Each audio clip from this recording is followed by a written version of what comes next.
지난 70년 동안 법조인의 등용문 역할을 해온 사법시험은 마치 동전의 양면처럼 어떤 이에게는 성공을, 또 다른 이에게는 좌절을 안겼습니다. 어제로 2차 시험이 끝나면서 사법시험은 이제 역사 속으로 사라지게 됐는데요. 아쉬움 그 이상의 감정과 새로운 과제를 우리 사회에 남겼습니다. 이재동 기자가 현장인에서 짚어봤습니다. 지난 21일 1차 사법시험 합격자 186명이 응시한 마지막 2차 시험이 시작됐습니다. 3.7대 1의 경쟁률, 막차를 타게 될 행운의 주인공은 불과 50명 안팎. 선택받지 못한 130여 명에게 사시 합격은 이뤄질 수 없는 꿈으로 남게 됩니다. 지금 시각이 오전 9시 30분을 막 넘긴 시각인데 조금 전 수험생들의 입실이 완료가 됐습니다. 잠시 후부터 본격적인 시험이 치러질 예정인데 이곳 고사장 주변에는 적막감만 감돌고 있습니다. 비슷한 시각, 마지막 기회조차 얻지 못한 고시생들의 외침에는 절박함이 묻어납니다. 사법시험 정치가 국민의 뜻이다.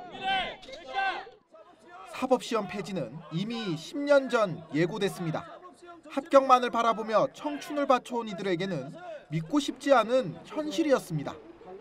로스쿨의 비싼 학비와 공정성 논란, 국민 대다수가 사법시험 존치를 원한다는 설문조사 결과까지 개천을 박차고 나와 용이 되고 싶었던 그들에게 사법시험은 유일한 탈출구였을 겁니다. 평범한 회사원이었던 이종배 씨에게도 달콤한 꿈이 있었습니다. 5년 전 직장을 정리하고 신림동 고시촌에 짐을 풀 때만 해도 그 꿈은 머지않아 손에 잡힐 것만 같았다고 합니다. 가장 정직한 시험이라고 합니다. 왜냐하면 자기가 노력한 만큼 노력해서 이제 실력을 쌓고 합격을 하면 될 수 있는 시험이기 때문에 그래서 저는 이제 좀 불안하고 두려웠지만 그래도 자신이 있었습니다. 적지 않은 나이와 녹록지 못한 형편에 로스쿨 입학은 일찌감치 포기했다는 그는 기약 없는 투쟁을 이어가겠다고 밝혔습니다. 인터뷰를 마치고 돌아본 신림동 고시촌, 예전과 많이 달랐습니다.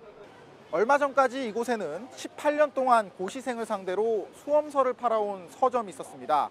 하지만 고시생이 급감하면서 매출이 줄어들었고 최근에는 이렇게 문을 닫게 됐습니다. 그나마 명맥을 유지하는 서점과 복사 전문점도 수험생의 발길이 뚝 끊겼습니다. 대여할 그 시간적 여유가 없는 이런 상태라는데 하루 종일 나하고 24시간, 12시간 있어도 한 사람 줘서 만나버려. 그래 이제 피해야지 완전히. 고시원과 독서실이 있던 자리는 원룸이 대신하고 있습니다.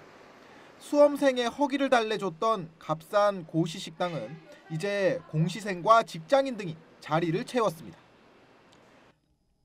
한 동네의 흥망성쇠를 갈라놓기까지 한 사법시험은 1947년 도입된 조선 변호사 시험이 시초입니다.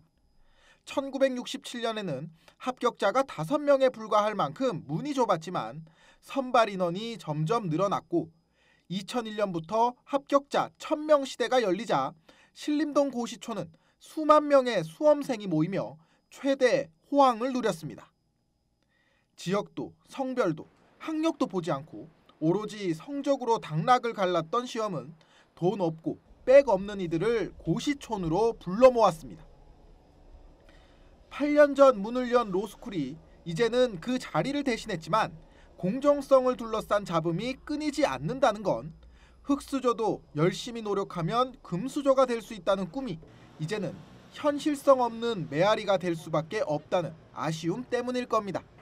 법조인한 직업은 판사나 검사와 같이 공직의 기회를 부여할 뿐만 아니라 직업의 어떤 공공성을 속도하는 변호사가 될 수 있는 기회를 국민들한테 부여하는 거기 때문에 법조인이 될 수 되는 기회의 공정성, 그 다음에 기회의 어떤 균등성, 평등 이런 측면이 가장 중요시 된다고 생각합니다. 사법시험이 많은 이의 꿈이 되는 사회는 어쩌면 불행한 사회일지도 모릅니다.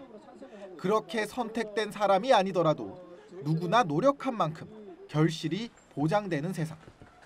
우리 사회가 이런 공정한 경쟁을 담보하지 못한다면 사법시험 부활의 외침은 계속 이어지지 않을까요? 지금까지 현장인이었습니다.